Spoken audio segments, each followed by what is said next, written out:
नमस्कार, welcome to my YouTube channel all about life with विजय।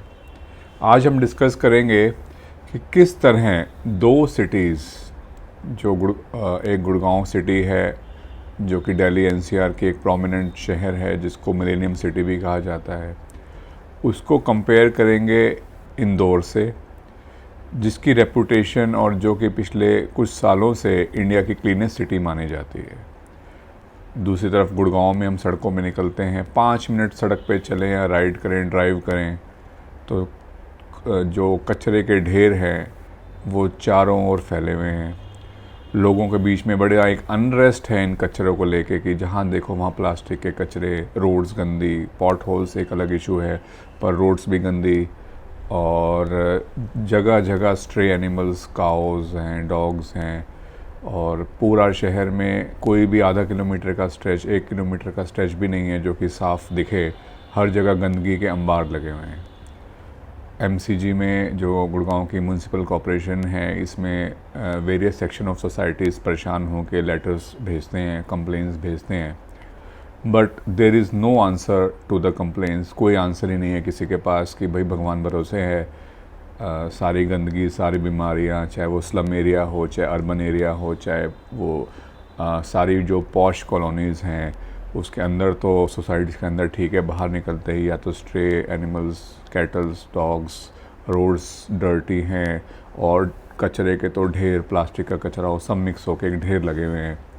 और दूसरी तरफ इंदौर है जो 2015 ऑनवर्ड्स इन्होंने अपने आप को एक मैसिवली रिफॉर्म किया, अपने जो वेस्ट मैनेजमेंट सिस्टम है, क्लीननेस का सिस्टम है। तो गुड़गांव को इंदौर से सीखना होगा, कहीं और दूर जाने की ज़रूरत नहीं है। इंदौर की पॉपुलेशन भी 30-40 लाख के बीच में है, गुड़गांव की पॉपुलेशन उससे थोड़ी कम ही होगी डेफिनेटली। तो इंदौर कर सकता है तो गुड़गांव भी क्यों नहीं कर सकता। तो इंदौर मॉडल पे आज हम लोग डिस्कस करें।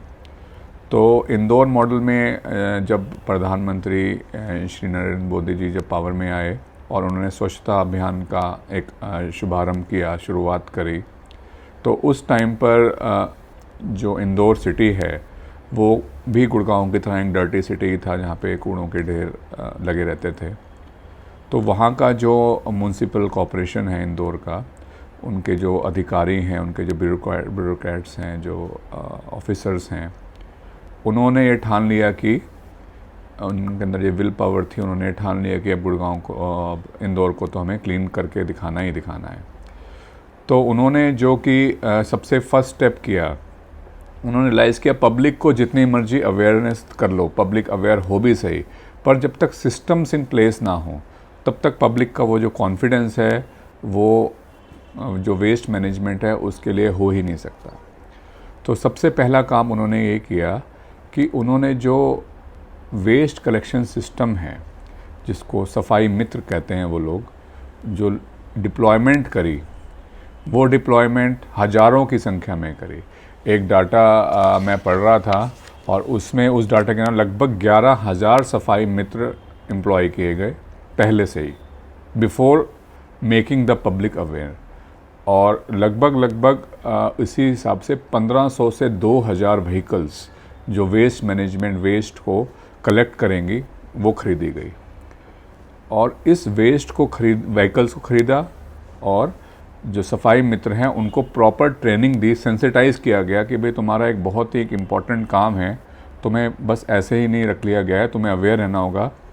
जो कचरे कलेक्शन की जो गाड़ियाँ थी वो भी एक बहुत ही सोफिस्टिकेटेड और साफ़ गाड़ियाँ होती थी, और उसमें जो सेग्रीगेशन ऑफ वेस्ट की, ड्राई वेस्ट अलग, प्लास्टिक वेस्ट अलग और वेट वेस्ट अलग, ये इस तरह से कलेक्ट करने की पहले से ही ट्रेनिंग दी गई, सुविधा दी गई। उसके बाद शहर के कोने कोने में, शहर के हर गली में, चाहे वो, वैसे तो वहाँ पे स्लम्स हैं नहीं क्योंकि हर एक को पक्का घर मिला हुआ है प्रॉपर तरीके से बना, पर जो भी स्लम्स है उसमें भी जाके लोगों को अवेयर करना शुरू किया गया। अब जब लोगों को अवेयर करा, उससे पहले ही कलेक्शन का बैकअप होने लगा, तो लोगों को कॉन्फिडेंस आया कि हाँ भाई ये कह रहे हैं कि भाई कूड़ा गीला और जो ड्राई है उसको हमने अलग अलग करना है, क्योंकि कलेक्शन व्हीकल्स तो बिल्कुल पर्टिकुलर टाइम पे आ रही हैं और जो सफाई मित्र हैं वो भी बिल्कुल एक्टिवली काम कर रहे हैं इस अभियान में या इस ड्राइव में। सो जब भी किसी हाउस होल्ड से मिक्स कचरा निकलता था तो उनको अच्छे से एजुकेट करना इन सफाई मित्रों ने शुरू किया कि नहीं, ये ठीक नहीं है शहर के लिए, ये ठीक नहीं है हमारे एनवायरनमेंट के लिए। सो उन्होंने एट सोर्स ही कचरे को अलग अलग किया। और ये सब एमसीजी के डायरेक्ट देख रेख में हो रहा था, किसी प्राइवेट एजेंसी के थ्रू नहीं हो रहा था, किसी थर्ड पार्टी के थ्रू नहीं हो रहा था। नहीं कि अधिकारी अपनी जो रिस्पॉन्सिबिलिटी थी उसको ओन कर रहे थे और उससे भाग नहीं रहे थे, मेहनत करने से डर नहीं रहे थे। सो हर लेवल पे, चाहे वो छोटी से छोटी गली से, स्लम से, बड़े से बड़ी बिल्डिंग से, जो फ्लैट्स थे, सोसाइटीज़ थे, सेक्टर्स हैं, उन सब से कचरा एक हर घर से एक तरीके से लिया जाने लगा। रेगुलर व्हीकल्स आती थी और इन सारी व्हीकल्स के लिए एक सेंट्रल कंट्रोल सिस्टम, सब पे जीपीएस लोकेशन, जीपीएस जो मॉनिटरिंग सिस्टम लगे होते थे सारी गाड़ियों में, और उनकी जो मूवमेंट है वो लगातार कंट्रोल, जो सेंट्रल कंट्रोल रूम होता था उसमें मॉनिटर होने लगी। और उसमें मॉनिटर होके जब ये कलेक्शन होने लगा, लोगों में कॉन्फिडेंस आने लगा और सेपरेट वेस्ट होने लगा, तो ज़्यादातर लोगों में तो सेंसिटाइजेशन आ गई। और उसके बाद जिस लोगों में, जो लोग नहीं समझ रहे थे, तो उस पर फ़ाइन शुरू किया गया। तो पहला स्टेप ये। अब कलेक्शन अच्छे से होने लगा वेस्ट का। अब गुड़गांव में भी कभी कलेक्शन आती है गाड़ी, कभी नहीं आती है गाड़ी, और जो प्राइवेट ठेले वाले जो आते हैं वो आधा कचरा बिखेरते बिखेरते कहीं पे बिखेर देते हैं, कहीं पे फेंक देते हैं, उनको पता ही नहीं करना क्या उस कचरे का। तो आधे से लोग तो आधा कहीं खाली कर देते हैं, कोई ट्रैकिंग नहीं, कोई मॉनिटरिंग नहीं, मैन पावर पे मैन पावर वेस्ट की जा रही है। और दूसरा चीज़ है कि ये सब प्राइवेट पे थोपा जा रहा है, तुम करो और वहाँ पे कलेक्ट कर लो, फिर वो अपने मनमाने रेट ले रहे हैं। और यहाँ पे इंदौर में सब कुछ फ्री होता था। दिस इज़ अनदर पॉइंट कि ऐसा नहीं कि लोगों से पैसे हटे जा रहे हैं, या पैसे तो ले गए पर कचरा कहाँ गया कुछ पता नहीं, जीपीएस मॉनिटरिंग का मैंने बोला। तो इस तरह से कलेक्शन को पब्लिक का कॉन्फिडेंस आया कि भाई गाड़ी बहुत ही पर्टिकुलर रेगुलरली आ रही है, और पब्लिक के कॉन्फिडेंस आने के बाद लोगों ने सहयोग करना शुरू कर दिया। अब सेकंड पॉइंट, ऐसा नहीं कि गाड़ियों ने कचरा कहीं भी किसी भी लैंडफिल में डाल दिया। उसके बाद ये जो ट्रांसफ़र यूनिट्स होते थे वहाँ पे अलग अलग तरह का कचरा, जो सबसे पहले हम प्लास्टिक कचरा जो सबसे ज़्यादा एनवायरनमेंट को हैज़ार्ड करता है, उससे क्या किया गया, उससे उन्होंने एक ट्रांसफ़र यूनिट्स बनाए और वहाँ पे प्रॉपर वेट करके ड्राई कचरा या प्लास्टिक का कचरा आता, और गाड़ी के वेट करे बिना वो कभी भी गाड़ी एंटर नहीं होती वहाँ पे, अभी भी नहीं होती है। तो उसके बाद उसको फिर से सेग्रीगेट किया गया, प्लास्टिक्स अलग से करे गए, और प्लास्टिक्स को बड़े बड़े पॉलीथीन बिन में कंप्रेस करके डाला गया। और आपको ये जान के बहुत ही अच्छा लगेगा कि उसके बाद उस कंप्रेस्ड वेस्ट को रिसाइकिल कंपनीज जो प्राइवेट होती हैं उनको बेचा गया, रिसाइकिल्स कंपनी को बेचते हैं, and they are earning lakhs and lakhs of revenue through this plastic waste. तो उनको प्लास्टिक वेस्ट को उन्होंने रिसाइकिल यूनिट को बेचते हैं, जो कि उसको रिसाइकिल करके फिर दोबारा प्लास्टिक बना के किसी आइटम्स बना के बेचती है। एक तो ये कचरा हुआ। दूसरा कचरा हुआ जो कि किचन वेस्ट आता है बहुत ज़्यादा मात्रा में। तो किचन वेस्ट को भी इन्होंने क्या किया कि बिल्कुल स्ट्रिक्टली जो वेट वेस्ट होता है उसको वेट वेस्ट को स्ट्रिक्टली इकट्ठा करना शुरू किया, और उन्होंने टेंडर मंगवाए। टेंडर वालों ने उनके स्टडी करा कि इस वेट वेस्ट की क्वालिटी क्या है। तो वेट वेस्ट में मिक्सिंग जो थी वो यूरोपियन स्टैंडर्ड से भी ज़्यादा अच्छी थी। यानी यूरोपियन स्टैंडर्ड्स में जो मिक्सिंग होती है वेट वेस्ट के अंदर, उससे भी साफ़ वेट वेस्ट था। तो इसकी डिमांड बहुत ज़्यादा रही, और इससे भी अच्छा खासा रेवेन्यू, क्योंकि कंपोस्ट बनता है, खाद बनती है वेरियस, उससे वो भी एक इनकम सोर्स होता है, तो उसको भी अच्छे खासे दामों में प्राइवेट प्लेयर्स को बेचा जाने लगा। तो दो चीज़ें, ड्राई वेस्ट, वेट वेस्ट, और फिर दूसरी जो लैंडफिल साइड से जो अदर वेस्ट है जो कि एनवायरनमेंट के लिए इतना हैज़ार्डस नहीं रहा, उसको जो है अंदर जाके लैंडफिल्स में दोबारा जाने लगा। तो इस तरह से वो पूरी साइकिल होने लगी। क्लीननेस का ये एक पार्ट, तो कचरा एकदम से कुछ ही महीनों में गायब हो गया शहर से। दूसरी ड्राइव उन्होंने चलाई जो स्ट्रे एनिमल्स हैं, चाहे वो डॉग्स हों, चाहे वो काउज़ हों, जो हमारे गुड़गांव में तो मतलब आप देखें कि स्ट्रे डॉग्स की जो बाइटिंग के इंसिडेंट्स हैं वो कितने बढ़ रहे हैं। हर रोज़ क्लिनिक पे 4-5 स्ट्रे डॉग्स के पेशेंट्स बाइटिंग के, कुछ हर एक किसी भी डॉक्टर से आप पूछो तो महम है, महम।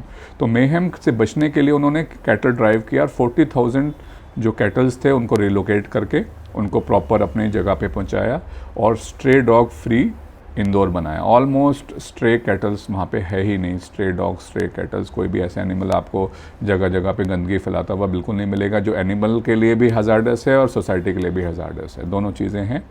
सो इस कैटल और जो गंदगी के ढेर हैं, इसकी मेनेंस को डील करने के बाद वहाँ पे जो रोड्स की क्लीननेस ड्राइव हुई, वो भी एक काबिल तारीफ़ ड्राइव रही। उसमें आप देखिएगा तो हम स्टडी करें तो रोड्स की क्लीननेस के लिए उन्होंने हज़ारों सफाई मित्र फिर से उन्होंने एम्प्लॉय करे। ऐसा कोई प्राइवेट ठेके पे ऐसा नहीं लिया, फुल टाइम उनको अच्छे से एम्प्लॉयमेंट दिया। और जो सफाई मित्र था उसके घर के 1-1.5 किलोमीटर में उसकी ड्यूटी लगाई। 2 शिफ्ट्स में सफाई होने लगी, एक तो मॉर्निंग 8 to 4 और फिर नाइट में 12 to या नाइट में भी 8 to 12 बजे तक या रात के 2 बजे तक वो साफ़ सफाई होने लगी। सोसाइटी में अवेयरनेस फैलने लगी। सफाई मित्र ने ऐसा नहीं किया कि बस कूड़े के या मिट्टी के ढेर लगाए और वो हवा के साथ व्हीकलर मूवमेंट के साथ वो फिर से सड़कों पे आने लगी। तो उन्होंने जो गाड़ियाँ खरीदी सफाई के लिए, चाहे वो सक्शन मशीन्स हों, चाहे वो कलेक्शन गाड़ियाँ हों, वो हाईवेज़ के लिए अलग खरीदी। छोटी रोड यानी कि 12 metre road, 10 metre road, 6 metre road, हर एक के साइज़ को फिट पाने वाली छोटी से बड़ी तक व्हीकल्स खरीदी। और वो सारी की सारी जो मिट्टी थी उसको सक करते हैं, रोड की सफाई, धुलाई, मॉपिंग, ये सब वॉर फुटिंग पे होने लगी और रिज़ल्ट हमारे सामने है। सो गुड़गांव को इस मॉडल से बहुत ज़्यादा सीखने की ज़रूरत है। आप गुड़गांव में आप बिलीव करें, जो हॉस्पिटल का बायोमेडिकल वेस्ट है ये वो भी आपने कलेक्शन के लिए प्राइवेट कंपनीज को दे दिया। गवर्नमेंट ने उससे भी अपना करना झाड़ रखा है कि भाई तुम पैसे दो हॉस्पिटल वाले या बायोमेडिकल वेस्ट वाले और ये लेके जाएंगे। और वो बहुत ही इरिस्पॉन्सिबली कहीं भी कूड़ा फेंक रहे हैं और बहुत ही बुरी हालत बायोमेडिकल वेस्ट की भी है। सो जो अधिकारी हैं उनको बस ऐसा नहीं है कि सॉल्यूशन नहीं है। इंडिया में हम यूरोप वगैरह, अमेरिका, इन सब के एग्जांपल ना लेते, इंडिया में एक प्राइम एग्जांपल है, उनका केस स्टडी करें। और अगर अधिकारियों में एक विल पावर आ जाए तो फिर सारी सोसाइटी चाहती है कि गुड़गांव साफ़ हो। मतलब हम one of the dirtiest city हैं आर्ग्यूबली, चाहे कोई माने चाहे ना माने, हर तरह ढेर, कूड़े के ढेर हैं। मैं कुछ फ़ोटोज़ अटैच करने की भी कोशिश करता हूँ, पर हर जगह कूड़े के ढेर हैं, जनता परेशान है। और it's a time to wake up. अधिकारियों को ये कोई ऐसा इम्पॉसिबल काम नहीं है। अगर विल पावर है तो सिविल सोसाइटी तो मोर देन विलिंग है कोऑपरेट करने के लिए। पर अगर सिविल सोसाइटी को कहते हैं कि भाई कचरा अलग अलग कराया जाए और कचरे का जो कूड़े वाला भैया जो आएगा और वो पास में जाके किसी खाली प्लॉट में सारा गंद डाल देगा या खाली जगह पे डाल देगा, वहाँ से व्हीकल उठाने के लिए हफ्ते में एक बार कभी कभी आएगी और उसके बाद वो पता नहीं कहाँ फेंकेगी। तो अगर सिस्टम ही सेट नहीं है तो पब्लिक का कॉन्फिडेंस तो वेन ऑफ होगा ही होगा। हरियाणा गवर्नमेंट से भी एक गुहार है, एक प्ली है कि इसके लिए ज़रूर काम किया जाए। गुड़गांव में कोई ऐसे रॉकेट साइंस नहीं है जो मैं बोल रहा हूँ, कोई वो छुपा हुआ भेद नहीं है। पब्लिक परेशान है एंड अधिकारी अगर सुने तो बहुत अच्छा रहेगा सोसाइटी के लिए, हेल्थ के लिए, एनवायरनमेंट के लिए। मैं तो एनवायरनमेंट के लिए रोज़ बोलता हूँ। सो एनवायरनमेंट के लिए, हेल्थ के लिए हमारा बहुत ही एक ज़रूरी एस्पेक्ट है एंड ये टास्क बिल्कुल भी इम्पॉसिबल नहीं है। जो सक्सेस का सबसे मुश्किल पार्ट होता है वो होता है फर्स्ट स्टेप लेना। अगर फर्स्ट स्टेप अधिकारियों ने ले लिया, उन्होंने ठान लिया, एक भी अधिकारी अच्छा अगर इस चीज़ के लिए डिटरमाइन होंगे, सब में अच्छी कैपेसिटी है, सब में अच्छी कैपेबिलिटी है। सो इतने अच्छे अधिकारी होते हुए भी विल पावर या फिर मोटिवेशन की कमी ना हो। और अगर पूरा शहर मोटिवेट न करने के, कुछ अधिकारी मोटिवेटेड, शहर तो पहले से ही मोटिवेटेड है, बहुत ही ज़्यादा कोऑपरेट करता है। और आई होप कि ये मैसेज ज़्यादा से ज़्यादा लोगों तक पहुँचेगा। Do like and subscribe and share this video. Thank you so much.